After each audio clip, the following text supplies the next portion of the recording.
Deuteronômio, capítulo 5, versos 20 a 21. E a palavra do Senhor assim nos diz: não dê falso testemunho contra o seu próximo, não cobice a mulher do seu próximo, nem deseje a casa do seu próximo, nem o seu campo, nem o seu servo, nem a sua serva, nem o seu boi, nem o seu jumento, nem coisa alguma que pertença ao seu próximo. Queridos, eu fico às vezes, a gente para e pensa nessas circunstâncias e questões que a gente vai vendo na palavra de Deus, e tenho conversado com a Juliana, aí vendo às vezes, né, e a Juliana trouxe uma frase essas semanas para mim que foi muito marcante, que ela virou e falou assim: Nil, vendo o que acontece aí no mundo, a gente vive numa bolha. A gente vive numa bolha onde o mundo vive uma realidade e nós estamos vivendo numa realidade totalmente, diametralmente oposta a isso. Queridos, muitas vezes o que acontece é que sim, nós os cristãos vivemos numa bolha. E isso é uma bênção ao mesmo tempo que possa também ser um problema muito grande. Porque se nós estamos inseridos numa bolha e estamos seguros, hermeticamente confortáveis na nossa fé, na comunidade da fé, vivendo a nossa vida, buscando essa santidade, ou pelo menos performando uma santidade, e isso traz para a gente uma certa, um pensamento de tranquilidade, mas ao mesmo tempo, se de fato vivemos numa bolha, nós não estamos cumprindo aquilo que o nosso Senhor Jesus Cristo disse que era dever da igreja, ser sal e luz do mundo, de fazermos a diferença na vida das outras pessoas. E esse é o desafio da igreja. Quando o Senhor Jesus Cristo, ele, no Sermão da Montanha, ele abre o sermão falando das bem-aventuranças, e não sei se você percebeu, existe muitos links da bem-aventurança com os 10 mandamentos. Você vai perceber que ao final das bem-aventuranças, ele vai falar que nós somos sal e luz.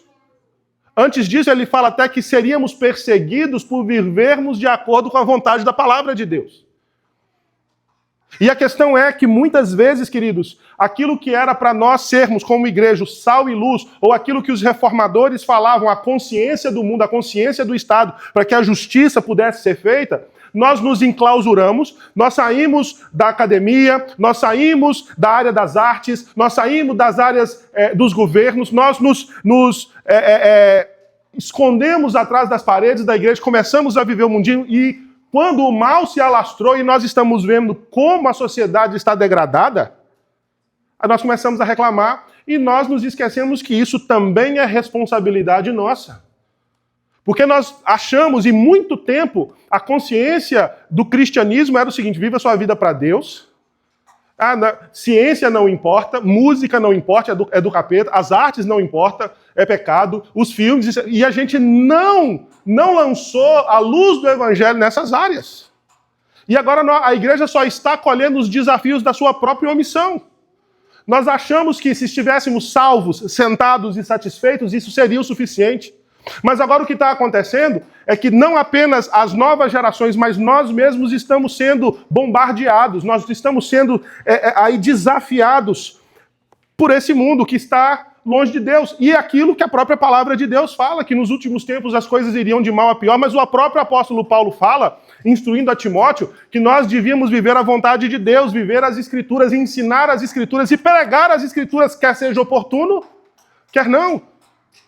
Queridos, os mandamentos do Senhor nunca foram dados apenas para ser uma questão de moralismo e de moral, de performance externa. E principalmente quando a gente chega agora nesses 2 últimos mandamentos, você vai perceber que eles caminham mais para o profundo, para o íntimo, para aquilo que é interno.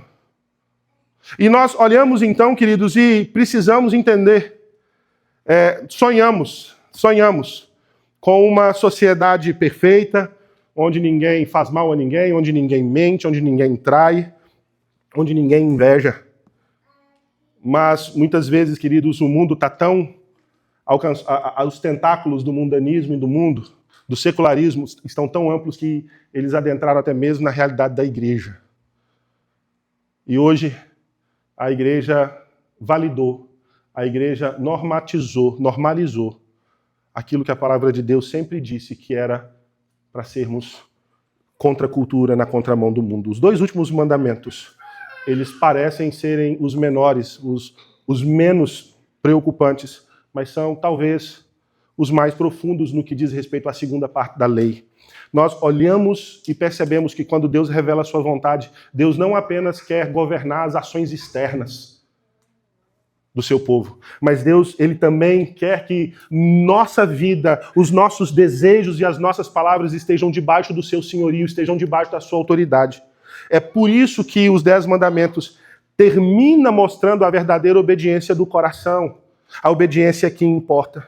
Queridos, então, quando nós lemos o texto sagrado e vemos não dê falso testemunho, o que nós precisamos aprender em primeiro lugar aqui sobre esses 2 mandamentos é que a nossa boca tem que ser um instrumento de proteção para o próximo.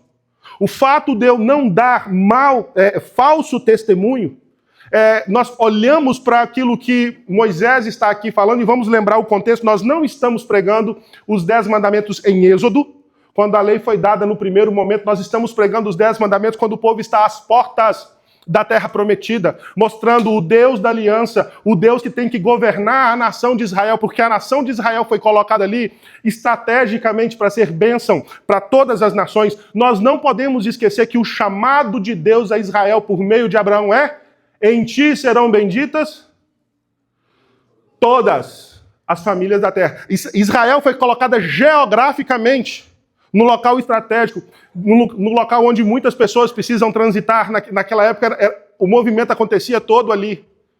Era para as nações passarem e verem o quão Israel era sofisticado nas suas leis, o quão Israel era justo, para que isso causasse a curiosidade dos povos. Por que eles são assim? Porque eles têm um Deus de verdade.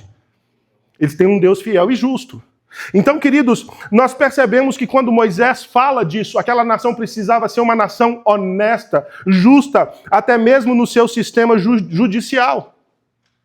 O não dar falso testemunho aqui era, sim, a proteção. Numa época onde não existia DNA, investigação com tanta tecnologia, o instrumento mais poderoso de defesa ou de acusação era o testemunho, era aquilo que os outros viam. Então, o testemunho tinha muito peso. Então Israel era chamado para não falsear o seu testemunho, não vender o seu testemunho. Doa quem doer, mas seja fiel nas suas palavras. Fale aquilo que aconteceu, fale a verdade. Não use a sua boca para destruir ninguém, nem física, nem moralmente.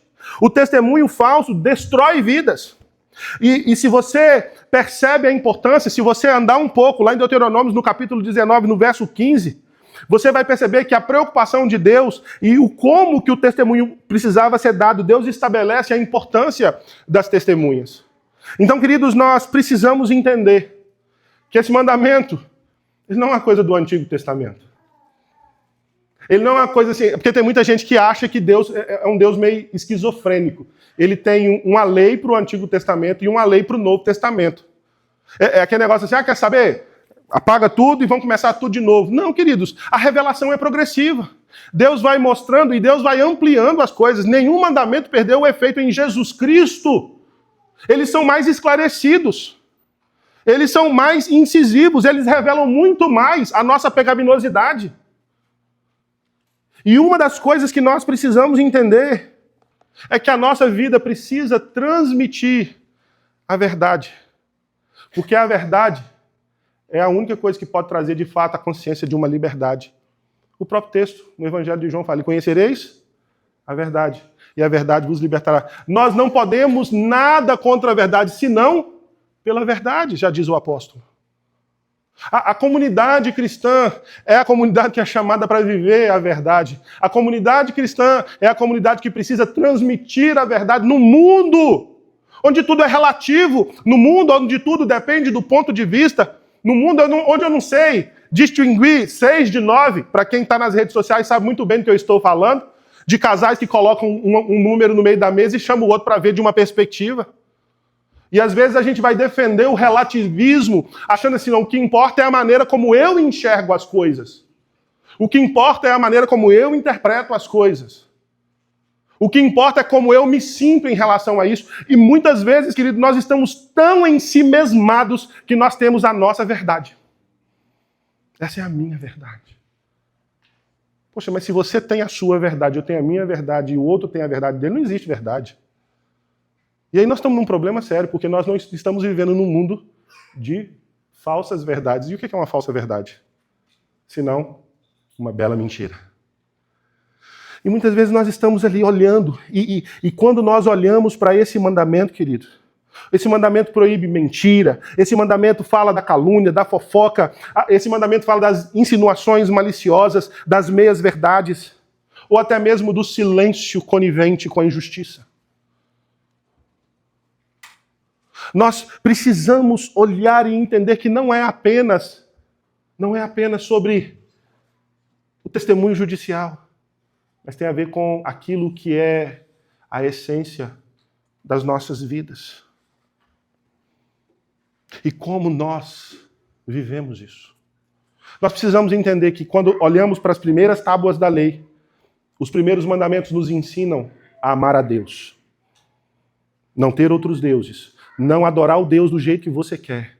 Não tomar o nome de Deus em vão. E lembrar do dia do descanso, o dia onde você declara: eu não me sustento, eu não me basto, eu dependo de um Deus que me sustenta. Você declara o seu amor por Deus. E a segunda tábua da lei, que vai do 6º ao 10º mandamento, do 5º ao 10º mandamento, isso revela o amor ao próximo. E faz todo sentido quando nós olhamos para quando Jesus foi perguntado quais são os principais mandamentos. Amarás o Senhor teu Deus sobre todas as coisas e amarás o teu próximo como a ti mesmo. E isso se resume na lei e os profetas. Então nós precisamos entender, queridos, que dar o bom testemunho, dar o testemunho verdadeiro, não mentir e não falsear a verdade, é manifestação de amor para com o próximo. Nós precisamos amar o outro de verdade, não da boca para fora. Nós precisamos ser honestos. Mas honestidade, a palavra de Deus fala que a verdade tem que ser dita, mas ser dita em amor. Verdade sem amor é uma verdade que não produz transformação. Verdade machuca, verdade dói. Não tente verdade sem amor muitas vezes é afago.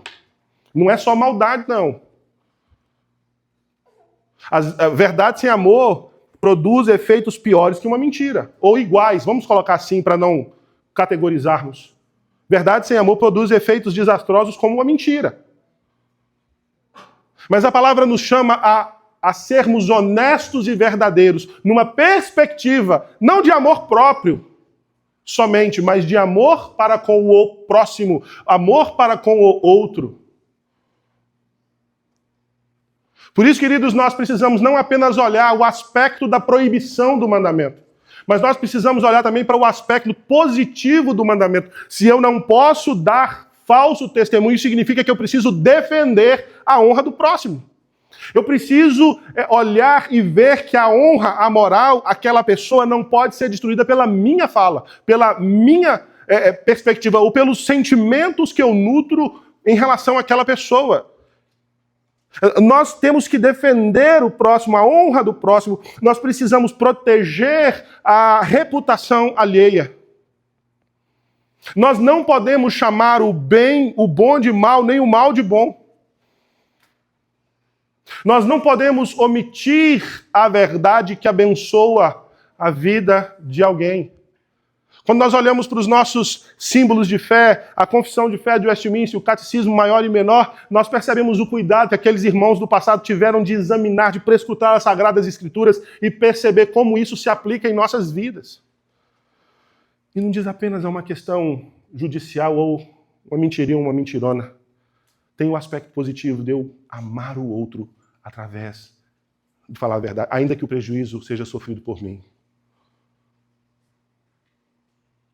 Ainda que a culpa caia sobre mim.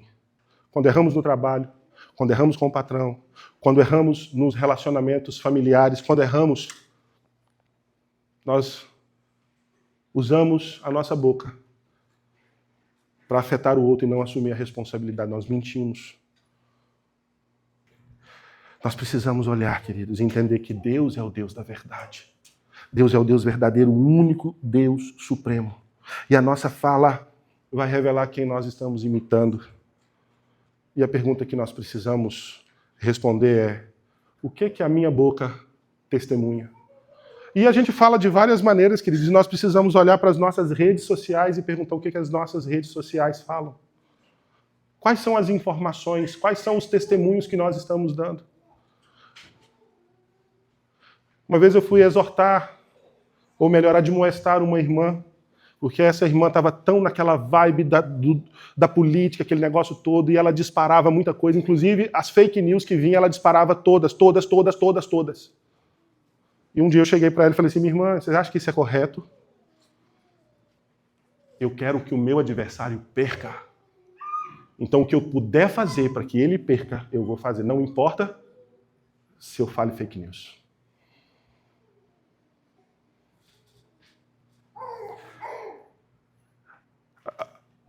Nós precisamos ser verdadeiros como o verdadeiro é o nosso Deus. E nós precisamos descansar o nosso coração no Senhor. E o último mandamento tem a ver com isso. Tem a ver com aquilo que vai mais profundo. Quando o mandamento fala, não cobice a mulher do seu próprio, não deseje a casa do seu próximo, nem o seu campo, nem o seu servo, nem sua serva, nem o seu boi, nem o seu jumento, nem coisa alguma que pertença ao seu próximo. O mandamento vai falar que, diferente dos demais, ele trata diretamente daquilo que vem do coração, que vem de dentro. E nós precisamos reconhecer isso, porque o próprio apóstolo Paulo fala que o pecado nasce de dentro para fora. Nós olhamos e Romanos no capítulo 7, no verso 7, Paulo fala, eu não conheceria a cobiça se a lei não dissesse não cobiçarás. Tiago, quando escreve a sua carta, ele vai falar que nós somos tentados pela nossa própria concupiscência, pelo nosso próprio desejo interno. Queridos, e nós precisamos organizar os nossos desejos, os nossos afetos, os nossos temores à luz das Sagradas Escrituras e não à luz do que o mundo está ditando. O mundo tem, sim, buscado fazer com que nós sejamos cada vez mais egoístas, egocêntricos e invejosos. O mundo tem grande lucro, o mercado tem grande lucro quando ele consegue semear isso nos nossos corações e nos fazem ser constantemente insatisfeitos com aquilo que temos. E quando eu vivo constantemente insatisfeito com aquilo que eu tenho, a grama do vizinho vai ser sempre mais verde. O carro do vizinho vai ser sempre melhor. O marido do vizinho vai ser sempre mais esbelto, mais homem, mais protetor, mais provedor. A esposa do vizinho vai ser mais submissa, vai ser mais colaboradora, vai ser mais cooperadora. E eu nem estou falando do aspecto físico aqui não, tá? O mundo tem semeado isso, o mundo tem vendido isso, e os cristãos, você e eu, vamos ser honestos, temos comprado isso. E temos aceitado isso como prática comum das nossas vidas. Nós estamos eternamente insatisfeitos. Como diz a música dos Rolling Stones, eu não consigo ter satisfação. Eu tento, mas eu não consigo ter satisfação. I can get no satisfaction. And I try, but I can get no satisfaction. E muitas vezes é isso que nós estamos vivendo na prática. O mundo, a palavra de Deus fala que as pedras clamariam, e é uma banda de rock secular que canta aquilo que os cristãos precisavam ser plenos e modelos. Precisavam transparecer, precisavam refletir. Nós não precisamos de tudo, porque nós já temos a satisfação. Nós já temos aquilo que enche o nosso coração. Nós já temos tudo que a gente precisa. Mas nós não vivemos assim. Nós somos sempre insatisfeitos. Queridos, nós olhamos para isso e percebemos que o coração nosso é cheio de cobiça e inveja. Quando nós olhamos para o Catecismo Maior e pergunta assim, alguém consegue cumprir o mandamento perfeitamente? E a resposta que a Bíblia dá é não. Nós não conseguimos cumprir os mandamentos. Por isso precisamos de um Salvador, que assim o faça por nós para nos salvar. Eu não estou citando como está escrito lá, mas a resposta é essa. Queridos, nós sempre queremos aquilo que não é nosso e nós nunca estamos satisfeitos com aquilo que nós temos, ainda que seja pouco e difícil, ainda que seja custoso. Porque o nosso coração, ele não apenas olha para o outro querendo alguma coisa, demonstrando alguma coisa que diz respeito à admiração, mas nós queremos aquilo que é do outro.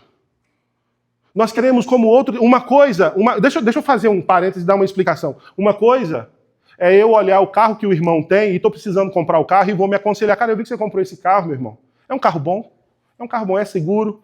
Eu vou comprar um carro desse. Gostei, o irmão já pesquisou. Uma coisa é isso. Uma coisa é olhar para o carro do irmão e falar assim, eu quero aquele carro. Porque ele não merece, eu merecia ter aquele carro. Porque carro tinha que ser melhor. O mandamento não é contra você ter. O mandamento não é contra você desejar genuinamente alguma coisa. Isso é lícito. Faz parte da vida. Querer melhorar é querer crescer. Mas o problema é quando eu não me satisfaço com aquilo que eu conquistei. E muitas vezes, queridos, os insatisfeitos com aquilo que não têm são os que menos se esforçam para terem o que querem. São os que menos empenham esforço, são os que menos empenham energia, são os que menos trabalham para alcançar aquilo. E invejam aquilo que o outro, às duras penas, conseguiram conquistar. E às vezes a nossa inveja revela muito mais a nossa preguiça, a nossa falta de empenho. Porque se nós nos empenhássemos para ter o que temos, nós valorizaríamos cada conquista nossa. Olha onde o mandamento está indo, queridos. O mandamento está aí lá no fundo do nosso coração. Está revelando dentro de nós aquilo que está desajustado, aquilo que está corrompido, aquilo que está comprometido. A cobiça e a inveja é a insatisfação que transforma aquilo em desejo desordenado. Aí a gente vai olhar para a história bíblica. Qual é a origem do primeiro assassinato registrado nas Sagradas Escrituras, se não a inveja? E o que acontece? Caim tem inveja da fé de Abel. Caim tem inveja do culto sincero, verdadeiro, que Abel está prestando. E o que a cobiça e a inveja de Caim geram? Morte, assassinato. Nós vamos olhar, queridos, para Davi. E o que faz Davi cair? Se não a cobiça, se não a inveja, se não um rei que não está assumindo a responsabilidade real de conduzir os seus exércitos no fronte de batalha. Israel estava em guerra. E Davi está no palácio. E uma visão privilegiada, o palácio era construído numa posição estratégica e acima ele pode ver a cidade, o seu reino. E ele vê uma mulher casada e ele cobiça a mulher. E o que o pecado de Davi traz? Morte. Destruição. Queridos, nós percebemos que até mesmo entre aqueles que o nosso Senhor Jesus Cristo escolheu, tinha um que amava mais o dinheiro do que o próprio Senhor Jesus. Teve um que estava mais interessado na sua maneira de viver, na sua maneira de interpretar a realidade. A própria Bíblia fala que Judas era um ladrão.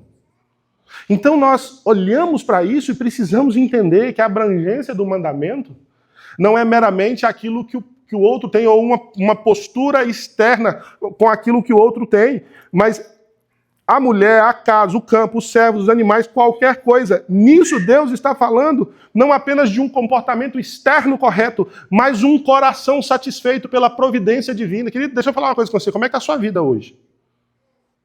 Você louva a Deus porque você vê a mão de Deus. Ainda que nos momentos mais desafiadores que te afrontam, você vê a providência de Deus trazendo aquilo que é necessário. Não deixando faltar.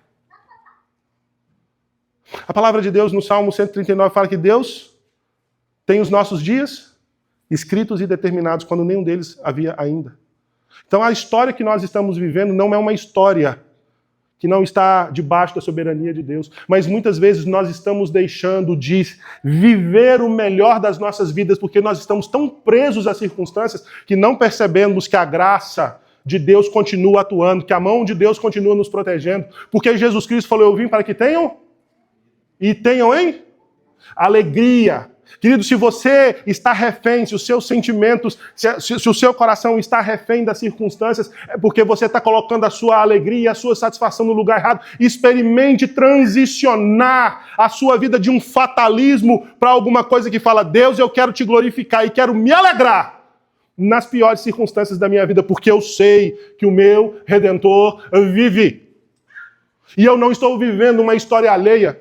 O problema é que muitas vezes existe também o outro lado dessa história, onde a pessoa assume um fatalismo, falando, não, essa é a vontade de Deus, eu não vou lutar. Queridos, você não entendeu que o Deus que é soberano, que escreve a história, também é o Deus que te deu responsabilidade para você lutar, para você alcançar aquilo que Ele tem para você. O problema é que muitas vezes nós estamos salvos, sentados e insatisfeitos. E achamos que a insatisfação, a tristeza, os momentos difíceis da nossa vida são vontade de Deus. Eu não vejo isso na Bíblia, porque o meu Deus é um Deus da alegria. Eu vejo o apóstolo Paulo preso, sofrendo, falando, alegrai-vos no Senhor. Você não vê ele reclamando da vida. Você vê ele falando, a vida é difícil, mas a dificuldade da vida não rouba a minha alegria, não rouba a minha paz, não rouba a minha estabilidade e segurança, porque eu me alegro em Cristo. Porque Ele é a fonte da minha alegria. Eu preciso entender, querido, que a minha alma, ela está satisfeita quando ela está vivendo a vontade de Deus. Eu preciso aprender a me satisfazer. O apóstolo Paulo fala, tendo com que comer e vestir, sejamos todos gratos. Neemias vai falar que a alegria do Senhor é a nossa força. Nós olhamos e precisamos olhar e questionar. A minha alma está satisfeita com aquilo que Deus me dá? Eu estou fazendo o melhor proveito daquilo que Deus tem me dado? Eu tenho me alegrado com o pouco ou com o muito que Deus me dá? Ou será que eu sempre estou comparando a minha vida com o outro e porque eu não tenho o que o outro tem, eu vivo uma miséria e uma tristeza terrível dentro de mim? Eu tenho que ter cuidado com o que eu falo. Eu tenho que abençoar as pessoas com a minha boca e não trazer falso testemunho para prejudicar a vida de alguém. Eu tenho que manter o meu coração satisfeito na providência do Senhor. Porque a lei nos conduz a Cristo. Porque é essa lei que nos coloca diante de Cristo. A lei nos revela que Deus é um Deus verdadeiro. A lei nos revela que Deus é um Deus plenamente suficiente e que Deus odeia a mentira, que Deus odeia a cobiça. Então eu vou viver com gratidão a minha vida. Eu serei grato pelos meus dias. Eu preciso aprender contentamento, eu preciso aprender satisfação, eu preciso entender que estas coisas me ajudam a manter o foco naquilo que é a vontade de Deus, para viver para a glória de Deus. Ao mesmo tempo que a lei revela quem é Deus, a lei revela quem nós somos, revela as nossas fraquezas, revela as nossas falhas, revela aquilo que nós, como nós usamos a nossa vida, como nós usamos a nossa língua, revela a falha do nosso coração, quando nós colocamos o nosso coração no lugar errado. Porque nós achamos que são circunstâncias, que são posses, que são locais geográficos, marca, qualidade, que isso vai trazer algum contentamento para a nossa vida, mas sempre vai ter o próximo modelo que é melhor que o nosso. Sempre vai ter a próxima linha arquitetônica que vai ser mais arrojada do que a casa que nós compramos no passado. Sempre vai ter um carro mais bonito, mais potente, mais desejável do que o que nós temos. E quando nós alcançarmos isso, o próximo lançamento vai roubar a alegria de termos conquistado aquilo que está no passado. Isso revela, queridos, que a lei de Deus revela, de fato, o que nós somos. Que nenhum de nós consegue cumprir plenamente a vontade de Deus. Mas louvado seja Deus pelo Jesus que venceu. Pelo Jesus que cumpriu plenamente a vontade de Deus. Pelo Jesus que dá a própria vida por nós. Aquele que nunca deu um falso testemunho, aquele que nunca cobiçou. Aquele que nunca pecou por desejos ou por palavras. Tanto é que quando Tiago que fala que Jesus, quando foi tentado, ele foi tentado em todas as coisas, mas ele nunca foi tentado de dentro para fora. Porque nele não havia pecado, nele não havia a marca da queda. E é por isso que ele pode falar, olha, eu sou o caminho, a verdade e a vida, ninguém vem ao Pai, senão por mim. Queridos, nós precisamos entender que a lei nos mostra que Cristo é a nossa esperança. Cristo é aquele que plenamente enche os nossos corações. Cristo é o único que pode satisfazer o desejo mais profundo da nossa alma. Alguém disse uma vez, eu não lembro quem, que dentro de todo homem existe um buraco que só Jesus Cristo pode preencher. E o buraco da sua vida, o buraco do seu coração só pode ser preenchido por Jesus, que cumpriu plenamente a lei do Senhor. Uma obediência perfeita que foi obedecida por nós. Um sacrifício que remove a nossa culpa. Ele morreu pelos nossos pecados, o justo pelos injustos, para nos conduzir a Deus. Querido, se isso não é motivo para encher o seu coração de alegria e de contentamento e transformar a sua vida, você não entendeu o Evangelho. Você não entendeu o Evangelho. Porque o Evangelho nos fala de um Espírito que traria para nós o conhecimento da verdade. Esse Espírito que agiria em nós com poder sobrenatural. O dinamis que é falado lá em Atos 1:8, mas recebereis poder ao descer sobre nós, é o mesmo poder que é para falar da ressurreição de Jesus Cristo entre os mortos. Esse é o poder que está disponível para a igreja viver os mandamentos do Senhor, para a igreja colocar a sua vida nos trilhos, para a igreja poder colocar Deus no topo de todas as coisas. Porque quando Deus é a prioridade, quando Jesus Cristo é a prioridade das nossas vidas, a nossa vida se organiza. O problema é que se existe qualquer tendência de fofoca, de maledicência, de adultério, de mentira, de desejo de roubar, se existe qualquer tendência no nosso coração de desobedecer qualquer um desses mandamentos, é porque a prioridade do nosso coração não está em Deus. Porque nós temos que entender que aquilo que a lei exige, o Evangelho provê. O Evangelho nos dá. Então, queridos, para a gente finalizar, quando nós olhamos para os mandamentos do Senhor, e especificamente para esses dois últimos, não dê falso testemunho, não cobice, nós temos que entender que, em primeiro lugar, Deus está protegendo a unidade. A mentira destrói laços. A cobiça destrói a unidade. Deus deseja que a igreja seja unida. Deus deseja que a igreja viva em comunidade sincera e verdadeira, porque a mentira e a cobiça destroem comunidades. É só você lembrar de conflitos que já se teve na sua família, grupos de trabalho ou até mesmo na igreja, você vai perceber que mentira e cobiça estão alinhados a muitos desses. Muitos desses, insatisfação. E a gente precisa colocar o nosso coração no lugar certo, porque nós precisamos ser uma igreja que cultiva a verdade e contentamento. O desafio nosso é termos cuidado com os comentários, mensagens que compartilhamos, quer seja nos grupos da igreja, quer seja na família, quer seja nas redes sociais. Querido, se você duvida que seja verdade, não espalhe, não compartilhe. Não propague aquilo que você não tem certeza. E se aquilo que você tem certeza vai destruir a reputação do outro, fale com ele, não precisa espalhar aos quatro cantos. A Bíblia já nos fala, se você tem alguma coisa contra o seu irmão, vai lá e conversa com ele. O grande problema é que muitas vezes a gente escuta uma coisa aqui e a gente toma aquilo como verdade e nós não procuramos o irmão para saber. E nós assumimos, é verdade. E eu vou viver como se aquilo fosse verdade. A gente tem que ter essa perspectiva. Nós temos que evitar, queridos, a maledicência, a fofoca. Nós precisamos cuidar do nosso coração. E nós precisamos entender que nós não temos que nos comparar com ninguém. Para de olhar para os lados e se comparar com essa pessoa. Pare de olhar para fora de si no sentido de procurar fora aquilo que está dentro. Tudo o que você precisa foi te dado por Deus em Cristo Jesus. Você não tem que performar e ser como o outro. Nós estamos nos comparando e queremos produzir o que Deus nunca nos chamou para produzir. E nos esquecemos que somos uma pessoa, criados à imagem e semelhança do Senhor, com um propósito específico que Deus te deu para ser quem você é, para a glória dEle. Para louvor e glória dEle.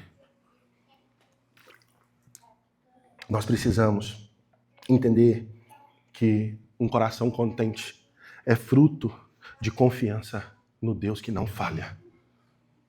Contentamento não é ter tudo que eu quero. Contentamento é saber que o que eu preciso, eu tenho em Deus. Porque quando a gente olha, por exemplo, para o Salmo 23, a gente percebe que a tranquilidade da ovelha não está naquilo que o pastor proporciona, é mais naquilo que o pastor é. Ela pode confiar nele. E ainda que aquela ovelha ande no vale da sombra da morte, ela não teme, porque o pastor está do lado. O pastor está do lado. Nós entendemos, queridos, e Paulo a Timóteo fala que a piedade com o contentamento é grande fonte de lucro. O que enriquece a vida, segundo Paulo, é piedade, vida santa e contentamento. É isso que faz uma vida valer a pena ser vivida.